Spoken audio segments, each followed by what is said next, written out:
Ration দুর্নীতির পর্দা ফাঁসে ইডি জালে ধরা পড়েন প্রভাবশালী চালকল ব্যবসায়ী বাকিবুর রহমান, প্রাক্তন খাদ্যমন্ত্রী জ্যোতিপ্রিয় মল্লিক ওরফে বালুও।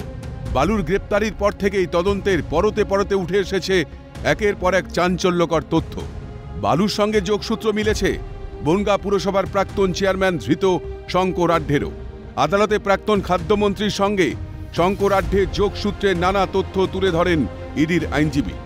এমনকি সম্প্রতি হাসপাতাল থেকে নিরাপত্তা রক্ষীদের চোখে ধুলো দিয়ে মেয়েকে যে চিঠি পাঠাতে গিয়ে বিপাকে পড়েছিলেন ধৃত মন্ত্রী, সেই চিঠিতেও নাম উঠে এসেছে শঙ্কর আঢ্য, শেখ শাহজাহান সহ একাধিক তৃণমূল নেতার।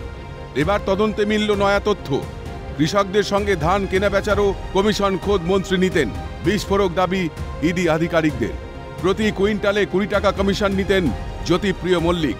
মন্ত্রীর নিজস্ব দপ্তর অরণ্য ভবনে তল্লাশি চালিয়ে কৃষকদের থেকে সরাসরি ধান কেনার প্রায় 100টি চুক্তিপত্র মিলেছে।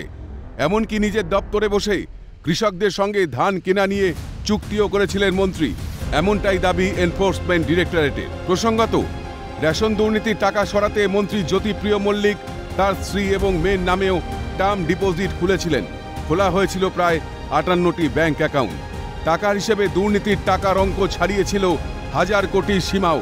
সেই কোটি কোটি কালো টাকা আদায় করতে মন্ত্রীকে সাহায্য করত বাকিবুর। তদন্ত যত এগোচ্ছে ততই দুর্নীতির ঝুলি থেকে বেরিয়ে পড়ছে একের পর এক নতুন নাম, মিলছে রহস্যের নতুন নতুন দিশা। আগামী দিনে বালুর দুর্নীতি কাণ্ডে আর কোন কোন তথ্য সামনে আসে সেদিকে চোখ রাখছে বাংলা। মেঘা রায়ের রিপোর্ট, ক্যালকাটা নিউজ।